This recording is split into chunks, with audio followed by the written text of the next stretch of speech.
लोग कथा में श्रवण करे हैं पूर्व में। हनुमान गतिमान रतिमान मतिमान वर्तिमान, ऐसे हनुमान जी के कई भाई हुए, कई भाई हनुमान जी के हुए। और हमने पहले भी कहा है, जिसकी फैक्ट्री ना चलती हो, बहुत दुकान ना चलती हो, तो हनुमान जी के पाँव का थोड़ा सा सिंदूर लेकर, यदि उस सिंदूर को किसी भी फैक्ट्री या दुकान में हनुमान जी के छोटे भाई गतिमान के नाम से अगर एक बिंदी भी सिंदूर की रख दी जाती है, तो वो दुकान और फैक्ट्री भी झड़के से चलना प्रारंभ हो जाती है। गतिमान हनुमान जी के छोटे भाई, एक हनुमान जी के छोटे भाई हैं मतिमान।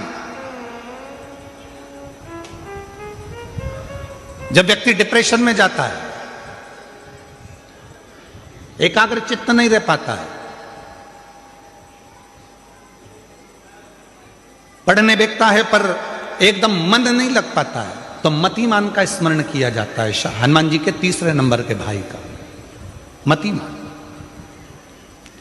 और कहते हैं एक दुर्वा यदि मतिमान के नाम से शंकर भगवान की शिवलिंग पर चढ़ा दी जाए और उसी दुर्वा को वापिस लेकर आया जाए, अंधेरा होने से पहले, सूर्य अस्त होने के पहले, शाम के प्रदोष के पहले यदि उस दुर्वा को उस व्यक्ति को चबा चबा कर खिला दो, तो डिप्रेस हो रहा है, डिप्रेशन में है, चिंता में है, टेंशन में है, और उसका विवेक काम नहीं कर रहा, बुद्धि स्थिर नहीं हो पा रही है, या पढ़ने में मन नहीं लग पा रहा है, तो उसको आप एक दुर्वा मतिमान, हनुमान जी के तीसरे नंबर के भाई मतिमान के नाम से अगर खिला देते हैं, तो उसकी बुद्धि केंद्रित होना प्रारंभ हो जाती है और वो डिप्रेस से हटना प्रारंभ हो जाता है, मन स्थिर होने लगता है। मतिमान।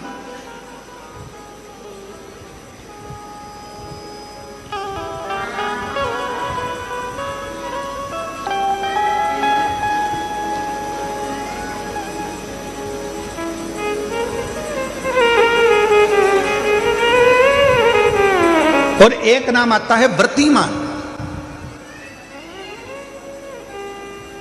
इसका प्रैक्टिकल तुम अभी यहीं से कर लेना, ठीक है? चलते चलते मालूम पड़े तुम्हारी पार्किंग यहां से आधा किलोमीटर दूर है, ठीक है? अरे बोलो तो जम के। आधा किलोमीटर दूर तुम्हारी पार्किंग है और तुम्हारी उम्र लगभग बहुत हो गई। मालूम पड़े तुम थोड़े वृद्ध हो गए हो और तुम्हारा घुटना दुख रहा है, तुम्हारी कमर दुख रही है, चलते चलते बड़ी मुश्किल से तुम कथा स्थल तक पहुंचे हो। अब मन में आ रहा है कि मुझे वापस पार्किंग तक जाना है, कैसे जाऊंगी, पाँव तो दुख रहा है। तो एक काम आज चलते चलते करना कि कहीं सीवर वाला महाराज झूठ तो नहीं बोल रहा है, तो प्रैक्टिकल करके जाना। क्या करोगे? यहाँ से जाते समय आप जब जा रहे हो और आपके शरीर का कोई अंग जब दुख रहा है, तो श्री शिवाय नमस्तुभ्यम कहकर श्री व्रतिमान हनुमान का स्मरण कर। किसका स्मरण करना है? जम के बोलो, व्रतिमान हनुमान। व्रतिमान हनुमान का स्मरण करके कहीं पर भी बैठकर अपने पांव की छोटी वाली जो उंगली है उसको जम के दबाना, और दबाने के बाद चल देना। जिस जगह पर भी दर्द हो रहा होगा, मेरा बाबा आपको मंजिल तक पहुंचाएगा, दर्द होने नहीं देगा। कल नहीं करना, प्रैक्टिकल आज ही करना। काल करे सो आज कर।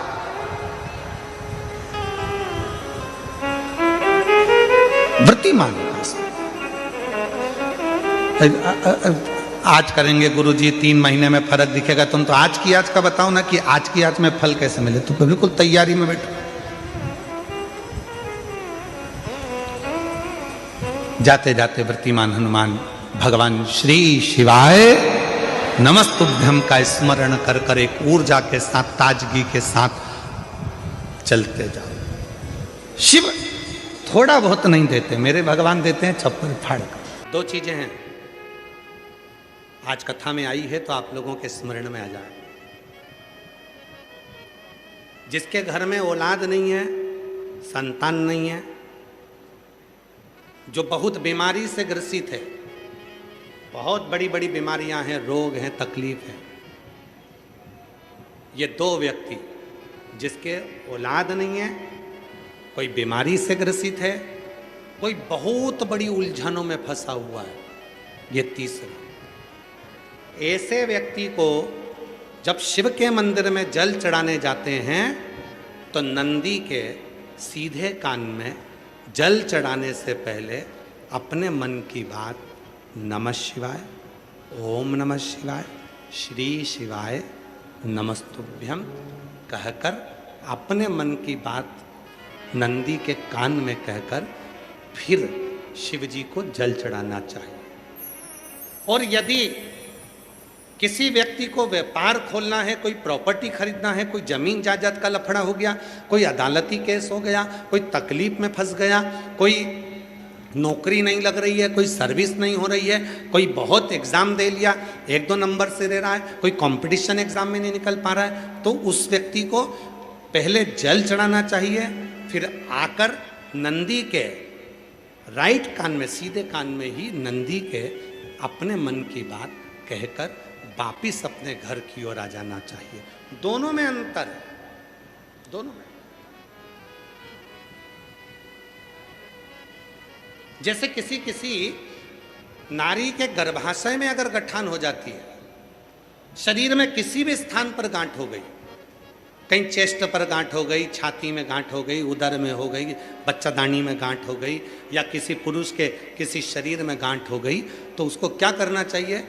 शिव जी के मंदिर में जब वो जाए, शंकर भगवान के मंदिर में जब नंदी के उल्टे कान में, नंदी के लेफ्ट कान में अपने मन की बात कहकर नमः शिवाय, ओम नमः शिवाय, श्री शिवाय नमस्तुभ्यम बोलकर एक दुर्वा शिव जी को चढ़ाकर जल समर्पित कर देना चाहिए। पहले बोलना है, फिर दुर्वा चढ़ाना है, फिर जल चढ़ाना है।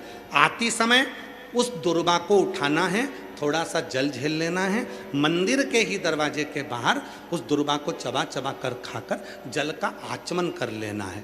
लगभग 1.5 महीने कर कर देखो, उसके बाद जांच कराओ, आपकी गठान गल चुकी होगी, समाप्त हो रही होगी, वो गांठ अपने आप समाप्त। और कई लोग तो ऐसे हैं, उनको आज तक हनुमान चालीसा पढ़ना नहीं है, आज तक कोई चालीसा, चाहे गायत्री चालीसा हो, लक्ष्मी चालीसा हो, शिव चालीसा हो, पढ़ना ही नहीं आती, बस बैठ गए भगवान के सामने और पढ़ लिया आसन लगा के। नहीं नहीं नहीं, चालीसा पढ़ने का भी एक नियम है। अगर कोई लक्ष्य लेकर पढ़ रहे हो तो उसका एक नियम है। पूरी जिंदगी पढ़ते रहोगे तो भगवान की प्राप्ति नहीं है, पर लक्ष्य लेकर अगर पढ़ा है, आसन से जिस भगवान की चालीसा पढ़ रहे हो उसकी मूर्ति या उसका फोटो आपके सामने होना चाहिए। एक घी का दिया, अगर हनुमान चालीसा पढ़ रहे हो तो या तो घी का दिया जलाओ, वो भी गाय के घी का हो, भैंस के घी का मत जलाना। हनुमान जी कभी प्रकट नहीं होंगे भैंस के घी से। घी का दिया लगाइए अगर चालीसा का पाठ कर रहे हो हनुमान जी का। और बहुत ज्यादा संकट है, बहुत ज्यादा परेशानी है, तो हनुमान चालीसा का पाठ करो तो तिल्ली के तेल का दिया लगाओ, काली तिल के तेल का दिया, तिल का तेल का दिया हनुमान जी के सामने आसन बिछाकर।